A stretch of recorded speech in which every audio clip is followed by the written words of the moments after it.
Hello and welcome to the latest Friday Afternoon Live with Concierge. I'm the editor Kevin Reid. It's wonderful to have you on board. Sorry that this is running a little bit late. We normally try and broadcast at 12:45, but amazingly I had more important matters to deal with, even more important than Periscope. So yeah, sorry this is running a bit late, but it's great to have you on board. I'll start again. We'll cover a couple of topics today.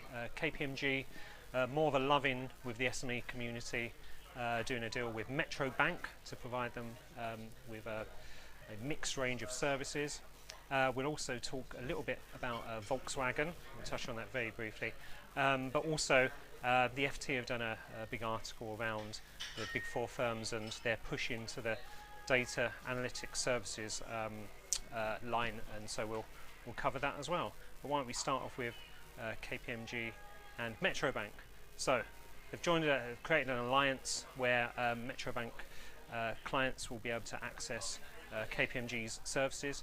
That's obviously very interesting because we've seen all of the big four firms tie in with software companies to provide broader range of online accounting services to the SME community. And you know, we've covered that ground before, but it's really, you know, we're seeing KPMG really make a big push in that area.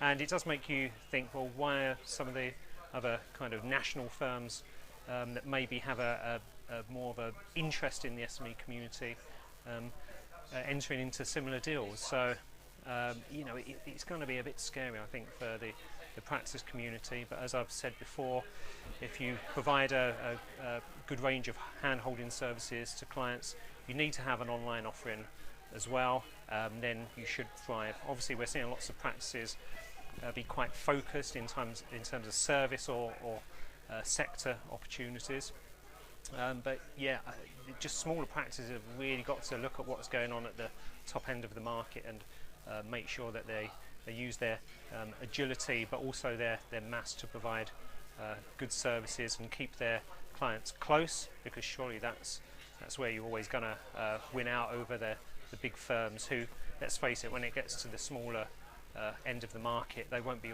able to offer such a personal service.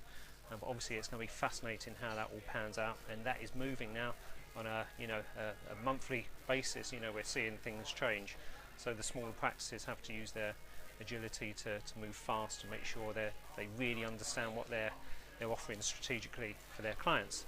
Another issue, Hamid Agnew over at the Financial Times has written a nice article talking about the big four firms and the data and analytics tool sets that they're either acquiring or they're building themselves in terms of offering more kind of digitally focused services to clients, and really using that massive data that they have at hand to provide better services and better information to their clients. I've written a column about that myself today, and I think it's kind of quite interesting because the big four in particular over the last 30-40 years have been so good at understanding clients' business cycles and their needs, and obviously this is why they're pushing out on the tech front, but we're in a position where there's still lots and lots of questions about how audit works. Obviously audit is the foundation of what they provide. That's how they build their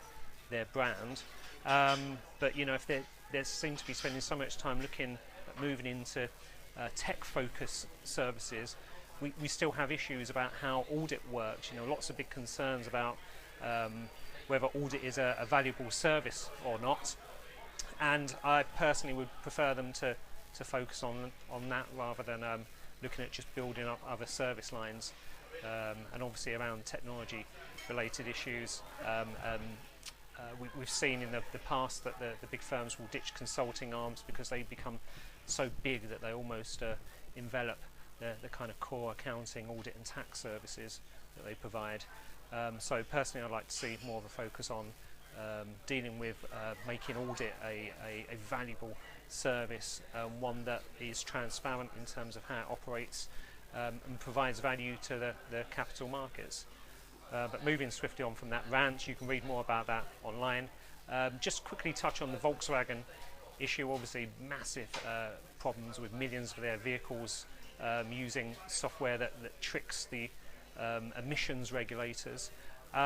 It's kind of quite interesting because obviously Volkswagen doesn't seem to have an issue in terms of its culture. It's not something that's widely written about, but obviously it's undergone an aggressive growth period in recent years, and so the lines between culture, governance, and then controls.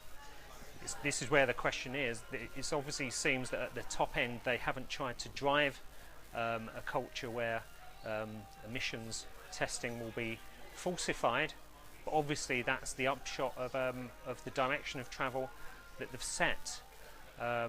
So is it a cultural issue, or is it actually just a controls issue, and that there were a few people, a few bad eggs within the business? So that will all come out in the washover in the coming months.